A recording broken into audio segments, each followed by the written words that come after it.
Hello everyone, कैसे हैं आप सब? बढ़िया। आइए आज का टॉपिक शुरू करते हैं। आज हम पढ़ने वाले हैं introduction of coordinate geometry for class 10th।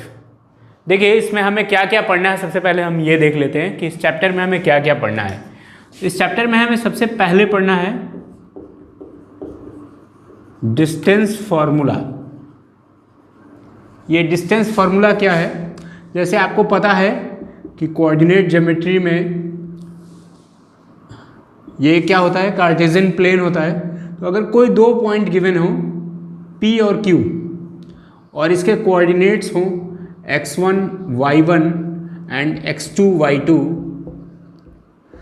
तो PQ क्या होगा? Distance of point P to Q, from P to Q क्या होगा, ये फाइंड आउट करने के लिए हमने डिस्टेंस फार्मूला का यूज़ होता है कि P और Q के बीच का डिस्टेंस क्या होगा, PQ क्या होगा। इसके लिए डिस्टेंस फार्मूला का यूज़ होता है। तो ये पढ़ना है हमें सबसे पहला। फिर दूसरा है सेक्शन फार्मूला। सेक्शन फार्मूला जैसे अगर कोई लाइन सेगमेंट हो या किसी दो पॉइंट को ज्वाइन करने वाली लाइन हो, सपोज करिए PQ है, इसके कोऑर्डिनेट्स हैं x1 y1 और Q के कोऑर्डिनेट्स हैं x2 y2, और अगर कोई बीच में कोई तीसरा पॉइंट R हो, ठीक है, जो इसको m/n में डिवाइड करें, तो इस पॉइंट के कोऑर्डिनेट्स x y क्या होंगे, ये फाइंड आउट करने के लिए हम पढ़ेंगे सेक्शन फार्मूला। ठीक है, अगर point n, if point R divides PQ in m/n, then what will be the coordinates of point R? ठीक है, ये फाइंड आउट करने के लिए हम पढ़ेंगे सेक्शन फार्मूला। और तीसरा हमें पढ़ने वाले हैं हम यहाँ एरिया ऑफ ट्रायंगल। ये तो कहेंगे हमको पता है एरिया ऑफ ट्रायंगल क्या होता है, half into base into height, लेकिन यहाँ ये हमें नहीं पढ़ना है। हमें क्या पढ़ना है कि अगर तीन पॉइंट्स हों और उन तीनों के कोऑर्डिनेट्स हमें पता हो, x1 y1 x2 y2 x3 y3, तो हम एरिया ऑफ ट्रायंगल कैसे फाइंड आउट करेंगे, ये हमें पढ़ना है इस चैप्टर में। तो बेसिकली ये तीन टॉपिक हैं पूरे चैप्टर में, इसलिए ये बहुत ही आसान लेकिन बहुत बढ़िया चैप्टर है, जिससे काफ़ी मार्क्स कैरी करते हैं बोर्ड एग्जाम में, इसलिए इसको बहुत ध्यान से पढ़ेंगे। तो हम इस चैप्टर को स्टार्ट करने से पहले, डिस्टेंस फार्मूला स्टार्ट करने से पहले, मैं चाहूँगा कि आप थोड़ा पहले का, पिछले साल का क्लास 9th का रिवाइज कर लें। तो आइए शुरू करते हैं। तो स्टूडेंट्स, आपने क्लास 9th में पढ़ा था, क्लास 9th में आपने कोऑर्डिनेट ज्योमेट्री का बेसिक इंट्रोडक्शन पढ़ा था कि कोऑर्डिनेट ज्योमेट्री का यूज़ हम क्यों करते हैं, Y coordinate geometry is discovered. तो आपने पढ़ा था कि किसी भी स्पेसिफिक लोकेशन को फाइंड आउट करने के लिए कोऑर्डिनेट ज्योमेट्री का यूज़ होता है। जैसे ये एक प्लेन है, इस प्लेन में ये पॉइंट कहाँ है, ये जानने के लिए हम कोऑर्डिनेट ज्योमेट्री का यूज़ कर सकते हैं कि ये जो हॉरिजॉन्टल लाइन है और ये जो वर्टिकल लाइन है, इन दोनों पॉइंट्स से इस पॉइंट का डिस्टेंस, इन दोनों लाइन से इस पॉइंट का डिस्टेंस कितना है, इस तरह से हम फाइंड आउट कर सकते हैं कि इस पॉइंट के कोऑर्डिनेट्स क्या है। तो स्टूडेंट्स, सबसे पहले देखिए, ये एक हॉरिजॉन्टल लाइन है जिसको हम कहते हैं एक्स एक्सिस, और एक दूसरी वर्टिकल लाइन अगर हम ड्रॉ कर दें, जिसको हम नाम देंगे वाई एक्सिस, तो इसको हम क्या कहते हैं, इस पूरे सिस्टम को कहते हैं कार्टेशियन प्लेन। ठीक है, या कोऑर्डिनेट प्लेन या एक्स वाई प्लेन भी इसको कहते हैं स्टूडेंट्स। तो ये जो सेंटर पॉइंट है, इसको कहते हैं हम ओरिजिन। क्या कहते हैं? ओरिजिन।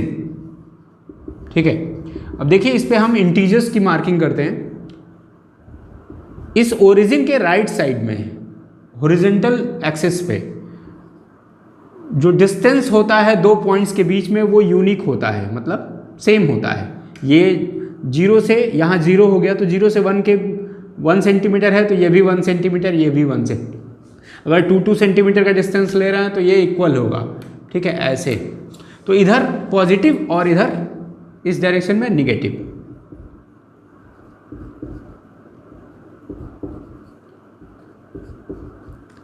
ठीक। इधर एक्स डैश से दिखा देंगे। अब देखिए ये पॉजिटिव एक्स एक्सिस है, ओरिजिन के इधर पॉजिटिव एक्स एक्सिस और इधर निगेटिव एक्स एक्सिस। इधर हो गया पॉजिटिव एक्स एक्सिस और इधर क्या हो जाएगा, निगेटिव एक्स एक्सिस, ठीक है स्टूडेंट्स। और उसी तरह से इस पे भी ऊपर पॉजिटिव वैल्यू इक्वल डिस्टेंसेस पे और नीचे निगेटिव वैल्यू,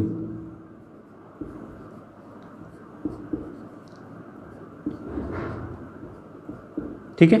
तो नीचे हो गया निगेटिव वाई एक्सिस और ऊपर हो गया पॉजिटिव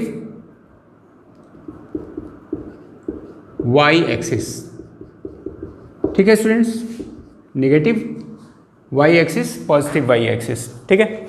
अब देखिए जैसे सपोज करिए कि कोई पॉइंट है यहाँ, ठीक है। अब इस पॉइंट को हम कैसे लोकेट करेंगे, तो देखिए देखेंगे कि इस पॉइंट का ये जो वाई एक्सिस है इससे डिस्टेंस कितना है। यहाँ से देखिए कितना है डिस्टेंस, 1 2 3 यूनिट है। और इधर से कितना है, 1 2 यूनिट है, ठीक है, ठीक है ना। तो ये देखिए एक रेक्टेंगुलर बॉक्स बन गया, ठीक है। हम क्या करेंगे, इस पॉइंट से इस पे परपेंडिकुलर, इस पॉइंट से इस पे परपेंडिकुलर ड्रॉ कर देंगे। तो हमें पता चल जाएगा कि इस पॉइंट का वाई एक्सिस से डिस्टेंस कितना है, वो होगा पहला पॉइंट, और इस पॉइंट का एक्स एक्सिस से डिस्टेंस कितना है, वो होगा दूसरा पॉइंट, ठीक है स्टूडेंट्स।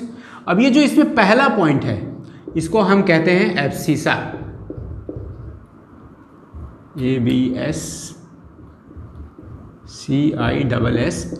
और ये जो दूसरा पॉइंट है इसको कहते हैं ऑर्डिनेट। क्या कहते हैं, ऑर्डिनेट। तो एब्सिसा और ऑर्डिनेट मिलके क्या बनाते हैं, कोऑर्डिनेट ऑफ अ पॉइंट। तो हम क्या कहेंगे, देखिए ए और बी, तो इसमें पहला हो गया एब्सिसा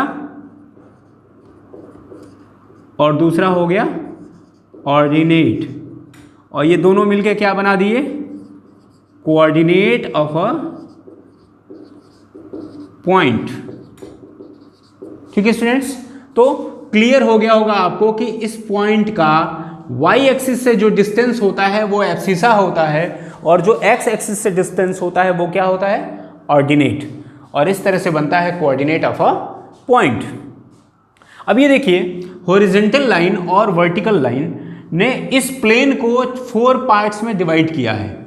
ये पहला पार्ट, ये सेकंड पार्ट, ये थर्ड पार्ट और ये फोर्थ पार्ट। तो इसको हम कहते हैं क्वाड्रेंट फर्स्ट। क्या कहते हैं, क्वाड्रेंट फर्स्ट। इसको हम बोलेंगे क्वाड्रेंट सेकंड, इसको हम बोलेंगे क्वाड्रेंट थर्ड, और इसको हम बोलेंगे क्वाड्रेंट फोर्थ। तो इस तरह से स्टूडेंट्स 4 सेक्शन में प्लेन जो है 4 सेक्शन में डिवाइड हुआ है। First part quadrant first, second, third, fourth. अब बात करते हैं कि जो भी पॉइंट होंगे उनके साइन क्या होंगे। देखिए तो आपको पता है कि ये जो फर्स्ट क्वाड्रेंट है, देखिए इसमें x axis positive x axis और पॉजिटिव वाई एक्सिस है। तो जो भी पॉइंट होगा उसके जो कोऑर्डिनेट्स होंगे एब्सिसा और ऑर्डिनेट दोनों का साइन क्या होगा, पॉजिटिव होगा। वैसे ही जब इसमें आएंगे तो देखिए इधर निगेटिव एक्स एक्सिस है तो पहला निगेटिव हो जाएगा और दूसरा पॉजिटिव वाई एक्सिस है तो क्या हो जाएगा, पॉजिटिव। यानी क्वाड्रेंट सेकंड में किसी भी पॉइंट के जो कोऑर्डिनेट्स होंगे उसमें एब्सिसा निगेटिव होगा और ऑर्डिनेट क्या होगा, पॉजिटिव। ठीक वैसे ही क्वाड्रेंट थर्ड में जो एब्सिसा होगा वो निगेटिव होगा और ऑर्डिनेट भी क्या होगा, निगेटिव होगा, क्योंकि इधर एक्स एक्सिस पे भी निगेटिव पॉइंट्स हैं और वाई एक्सिस पे भी क्या है, निगेटिव पॉइंट्स है। क्वाड्रेंट फोर्थ में एब्सिसा पॉजिटिव होगा क्योंकि एक्स एक्सिस पे क्या है, पॉजिटिव पॉइंट्स हैं और वाई एक्सिस पे निगेटिव पॉइंट्स है, इसलिए ऑर्डिनेट क्या होगा, निगेटिव होगा। स्टूडेंट्स आपने क्लास 9th में कार्टेशियन प्लेन पे पॉइंट्स को कैसे प्लॉट करते हैं ये भी पढ़ा था। ठीक है, तो आइए कुछ पॉइंट्स लेकर हम देखते हैं कि हम कैसे प्लॉट करते हैं। जैसे मैंने एक पॉइंट लिया, मान लीजिए सपोज करिए -2 3, तो बताइए देखिए कहाँ आएगा। देखिए -2 यानी एब्सिसा क्या है -2, तो देखिए एक्स एक्सिस पे हम वाई एक्सिस से दूर आएंगे कितना 2 यूनिट, माइनस है तो किस साइड में, निगेटिव साइड में। तो देखिए 1 2 -2 यहाँ आया, ठीक, यहाँ फिर क्या है वाई एक्सिस का ऑर्डिनेट क्या है 3, तो हम एक्स एक्सिस से 3 यूनिट डिस्टेंस पे जाएंगे, इधर देखिए ये। अब क्या करेंगे, यहाँ से एक हम परपेंडिकुलर ड्रॉ कर देंगे ऐसे, और यहाँ से भी एक परपेंडिकुलर ड्रॉ कर देंगे ऐसे, ठीक है। इंडिकेटेड लाइन होगी बस, ये इंडिकेशन के लिए सिर्फ, ठीक, इसकी लाइन की कोई ज़रूरत नहीं। तो ये पॉइंट क्या होगा -2 3। इसी तरह से अगर दूसरा कोई पॉइंट हम ले लें 4 -5 को अगर हमें लोकेट करना है, पॉइंट 4 -5, तो देखिए पॉइंट 4 यानी वाई एक्सिस से 4 यूनिट के डिस्टेंस पे, तो 1 2 3 4 ये रहा 4। फिर -5 यानी एक्स एक्सिस से 5 यूनिट डिस्टेंस पे, लेकिन निगेटिव है यानी नीचे के साइड, तो यहाँ आ जाएंगे 5। अब यहाँ से हम क्या करेंगे, इधर परपेंडिकुलर और यहाँ से नीचे की तरफ, और इन दोनों का जो इंटरसेक्शन पॉइंट होगा वही पॉइंट किसको लोकेट करेगा, 4 -5 को। तो इस तरह से स्टूडेंट्स हम ग्राफ पे पॉइंट्स को प्लॉट करते हैं। तो स्टूडेंट्स उम्मीद है आपने पूरा क्लास 9th का बेसिक्स रिवाइज कर लिया होगा। अब नेक्स्ट वीडियो में मैं आपको बताऊंगा कि हम जो डिस्टेंस फार्मूला है उसको कैसे डेरिवेट करते हैं, कैसे उसका डेरिवेशन करेंगे और उस पे क्वेश्चंस हम कैसे सॉल्व करेंगे। Thanks for watching students.